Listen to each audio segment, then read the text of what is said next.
My name is Marcus Webb. I'm a deep-sea diver. 23 years exploring the ocean floor, searching for rare minerals, ancient shipwrecks, lost treasures. But on July 14th, 2024, I found something that wasn't supposed to exist, something that changed me forever. It was supposed to be a routine dive.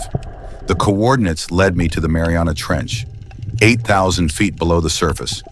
My mission? Search for platinum deposits in the underwater caves. But at 7,847 feet, my sonar picked up something impossible. A structure, massive, organized. No shipwreck shows up like that. No natural formation has those patterns. I adjusted my course, and what I saw will haunt me until the day I die.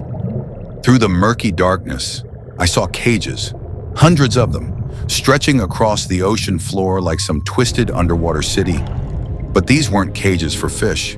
They were massive, 20 feet tall, 30 feet wide, made from black iron covered in barnacles and rust, yet somehow still intact. And inside those cages, animals. The first cage I approached held a polar bear. A polar bear, 8,000 feet underwater, in the middle of the Pacific Ocean. It wasn't swimming, it was standing on a platform of stone, chained by all four legs. Its eyes were open, staring directly at me. Not dead, not alive. Frozen in some state between existence and something else. I moved to the next cage, an elephant. Chains wrapped around its trunk, its legs, its neck. The cage after that, a lion, a pride of them. 7 lions all chained to the floor. Then tigers, giraffes, gorillas, zebras, rhinos, hippos, crocodiles, bears. Every animal you could imagine from the surface world. But they weren't dead. Their eyes moved. Following me, their chests rose and fell, breathing underwater. Some of them reached toward me. The elephant extended its trunk. The chains pulled tight. A gorilla pressed its face against the bars, its hands stretching through the gap, reaching for me, like it was begging for help, for freedom, for death.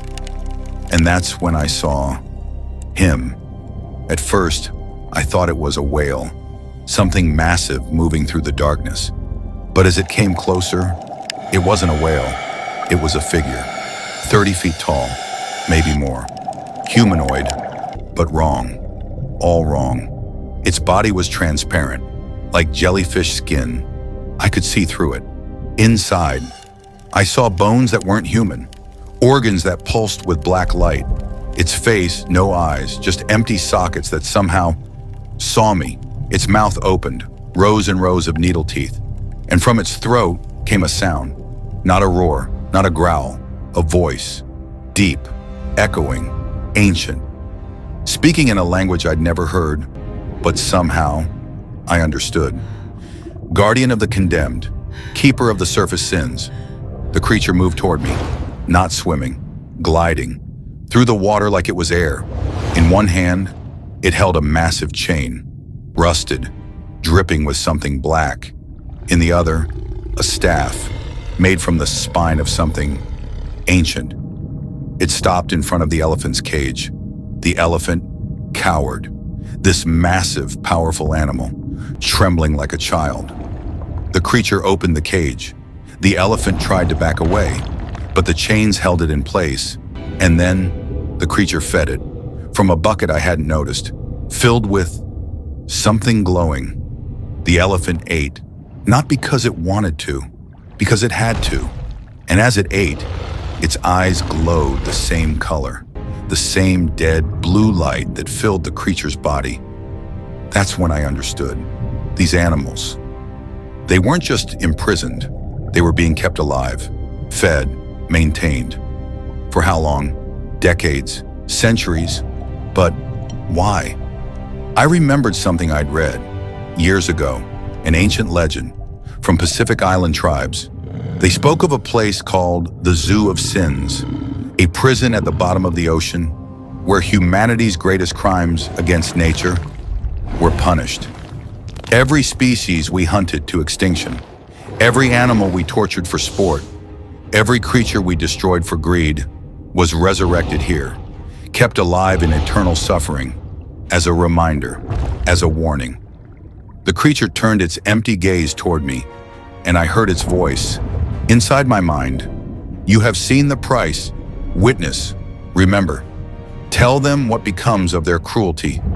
Tell them the ocean never forgets." I didn't think. I just swam, kicked my legs, pumped my arms, ascending as fast as I dared. Behind me, I felt it watching. The cages faded into darkness below, but I could still hear them, the chains rattling, the animals crying. I broke the surface 3 hours later. My crew pulled me onto the ship, asked me what happened, why I came up so fast, why I looked like I'd seen a ghost. I told them everything. The cages, the animals, the creature. They looked at me like I'd lost my mind. So I showed them the footage, my helmet camera. It recorded everything. I pulled up the video file, blank. 4 hours of footage, gone. Just in static. And in the static, if you listen carefully, you could hear chains. I contacted the authorities, Coast Guard, Marine research teams, government agencies. I gave them the exact coordinates, begged them to investigate. 3 weeks later, they sent a team, 12 divers, the best equipment money could buy. They dove to 7,847 feet and found nothing. No cages, no animals, no structure, just empty ocean floor.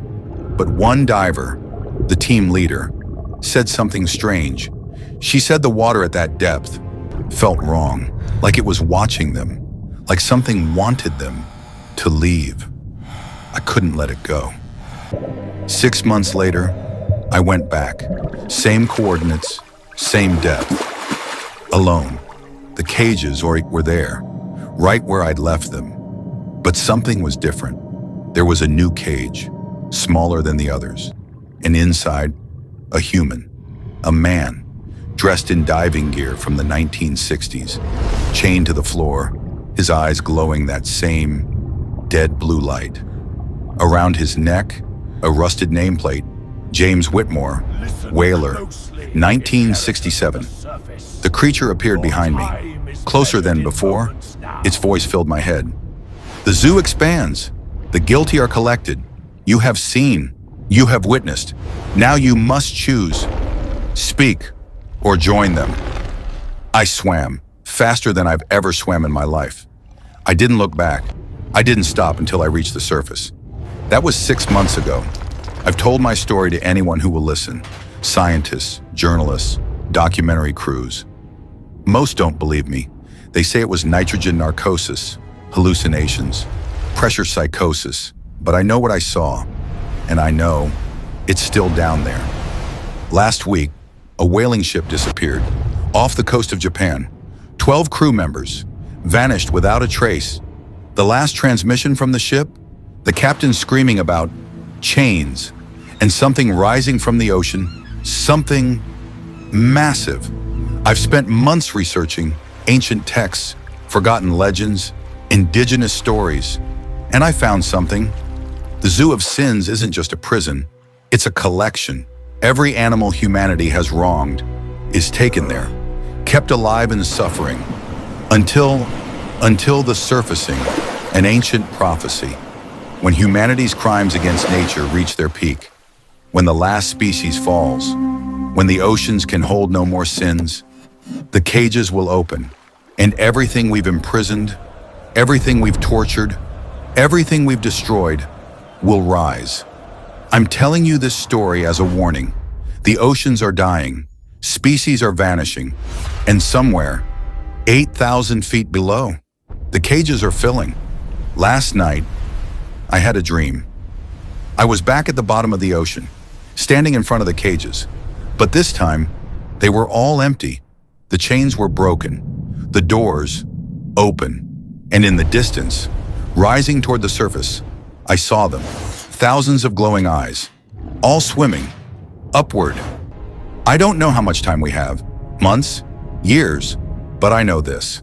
The ocean is keeping score, and soon the debt will be paid. My name is Marcus Webb. This is my testimony. This is my warning. And if you're listening to this, it might already be too late. 3 days after recording this testimony, Marcus Webb disappeared. His boat was found drifting, empty on the deck, a single wet footprint, too large to be human, and a message carved into the wood. The zoo has a new keeper. The complete investigation footage. Coming soon. Subscribe for part 2, the surfacing.